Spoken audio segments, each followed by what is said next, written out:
Good morning students. Class 12th subject history lesson number 1 Harappa सभ्यता। कल मैंने इसके बारे में आपको बताया था कि हड़प्पा सभ्यता कब फली फूली, इसके प्रमुख केंद्र कौन कौन से थे, किस नदी के किनारे इसके अवशेष मिले। हड़प्पा के बारे में भी बताया था कि हड़प्पा का नामकरण कैसे पड़ा। तो हड़प्पा का नामकरण क्यों पड़ा?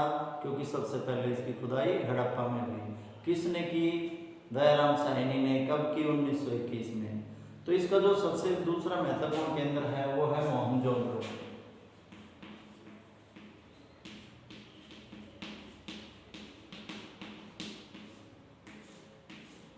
मोहनजोदड़ो का मतलब होता है मृतकों का टीला।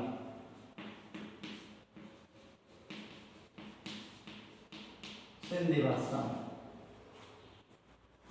मृतकों का टीला, यानी यह एक बहुत ही सुव्यवस्थित शहर था जो कि 2600 ईस्वी में इसका निर्माण किया गया था। ऐसा माना जाता है कि 2600 ईस्वी में इसका निर्माण किया गया था। ये बहुत ही सुव्यवस्थित शहर था क्योंकि इसकी जो सड़कें थी वो एक दूसरे को समकोण पर काटती थी, जैसे उत्तर से दक्षिण और पूर्व से पश्चिम।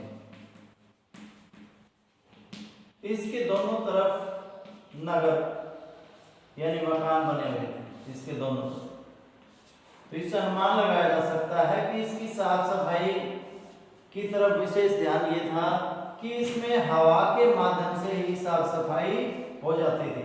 इधर से हवा चली, इधर वाले को साफ कर ली, इधर से चली तो बिल्कुल साफ हो जाता था। इसके अंदर मोहनजोदड़ो के अंदर ही एक विशाल कुंड मिला है खुदाई की तरफ। बहुत सारे मकान मिले हैं। उन मकानों में आज के मकानों की भांति सीढ़ियां, छत पे चढ़ने के लिए पैड़े वगैरह जो इसको बोलते हैं, दरवाजे, खिड़कियां, रोशनदान वगैरह आज की भांति मिले हैं। इसमें ये मोहनजोदड़ो में एक कुंड मिला है जिससे अनुमान लगाया जा सकता है, ये कुंड मिला है ये लगभग 7 फीट गहरा और 25 फीट चौड़ा। तो ये इससे अनुमान लगाया जा सकता है कि इसमें जैसे कोई धार्मिक अवसर के ऊपर लोग यहाँ पर स्नान करते होंगे। इसके अंदर जो कुंड मिला है इसके चारों तरफ सीढ़ियां लगी हुई थी ताकि लोग इसमें उतर करके इन सीढ़ियों के माध्यम से स्नान कर सके। तो विशेष धार्मिक अवसर पर इस कुंड का इस्तेमाल किया जाता था। तो देखिए मोहनजोदड़ो है, मोहनजोदड़ो को का वास्तविक अर्थ है मृतकों का टीला। इसका निर्माण 2600 BC के आसपास हुआ। मोहनजोदड़ो लरकाना जिला पाकिस्तान का जिला है लरकाना, उसके पास में है ये मोहनजोदड़ो। और जो हड़प्पा है उससे 400 किलोमीटर की दूरी पे। हड़प्पा की और मोहनजोदड़ो की दूरी कितनी है? 400 किलोमीटर। तो मोहनजोदड़ो का मतलब है मृतकों का टीला। ये इस मोहनजोदड़ो का निर्माण 2600 BC के अकॉर्डिंग यानी 2600 BC में किया गया था।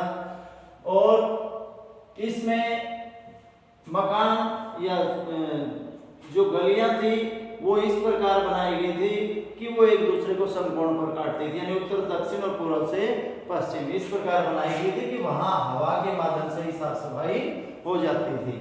इसके अंदर एक विशाल कुंड इस प्रकार मिला है कि ऐसा अनुमान लगाया जाता है कि विशेष धार्मिक अवसरों पर यहाँ लोग स्नान करते होंगे।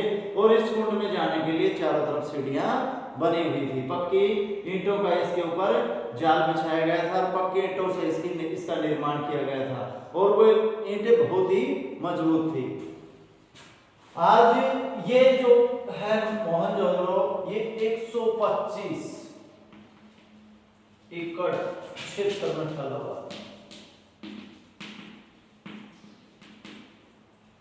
ऐसा माना जाता है कि ये 125 एकड़ क्षेत्र में फैला हुआ था। ये बहुत ही यानी महत्वपूर्ण केंद्र समझा जाता है हड़प्पा सभ्यता को। उस समय का सबसे महत्वपूर्ण केंद्र माना जाता है, क्योंकि लोग यहाँ पर विशेष धार्मिक अनुष्ठानों में स्नान वगैरह करने के लिए आते थे और यह एक महत्वपूर्ण व्यापारिक केंद्र भी था। मृतकों का टीला ऊपर, ये जो ऊंचाई वाला जो क्षेत्र था वो मृतकों का टीला, और नीचे वाला जो क्षेत्र था वो विशेष कृषि के लिए या मकान भवन वगैरह बनाने के लिए इस्तेमाल किया जाता था। इसकी खुदाई जॉन मार्शल के नेतृत्व में राखलदास बैनर्जी ने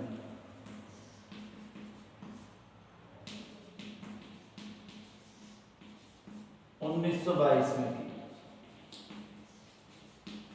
इसकी खुदाई में वैसे ही अवशेष मिले जैसे कि हड़प्पा सभ्यता में मिले। इससे अनुमान लगाया जा सकता है कि यहाँ पर भी हड़प्पा सभ्यता फली फूली। आज इसकी खुदाई बंद है, लेकिन इसके खुदाई करने में लगभग 100 वर्ष लगे, लेकिन आज तक इसकी खुदाई का कार्य पूरा नहीं हुआ है। अब इसको बंद कर दिया गया है। तो जो मोहनजोदड़ो है इसका फिर से देखिए, इसका मतलब होता है मृतकों का टीला। ये पाकिस्तान के लारकाना जिले में स्थित है। इसकी खुदाई 1922 में राखलदास बैनर्जी ने की। ऐसा अनुमान लगाया जा सकता है कि जो मोहनजोदड़ो नगर था इसका निर्माण 2600 BC के आसपास हुआ।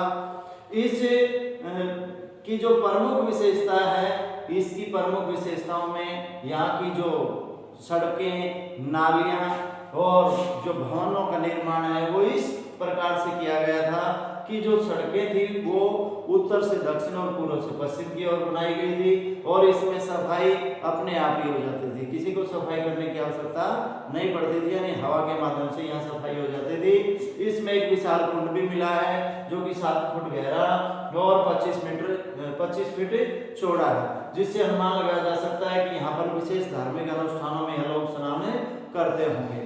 तो स्टूडेंट, ये मोहनजोदड़ो और उसकी प्रमुख विशेषताएं, तो मोहनजोदड़ो के बारे में बताना है, फिर उसकी प्रमुख विशेषताओं में यहाँ की जो पक्की गलियां और नालियां यहाँ की प्रमुख विशेषताएं नहीं होगी। दूसरा विशेष कुंड, और यहाँ पर लोग जो थे वो खेती करते थे, और जो ऊपरी हिस्से पर जो था वो है मृतकों का टीला, और दक्षिणी जो उसका निचले वाला क्षेत्र जो समतल भूमि थी उसके ऊपर ये लोग खेती करते थे और यहाँ पर इनके आवास बने हुए थे। तो ये क्वेश्चन आपने लिखना है और इसे याद भी करना है। धन्यवाद।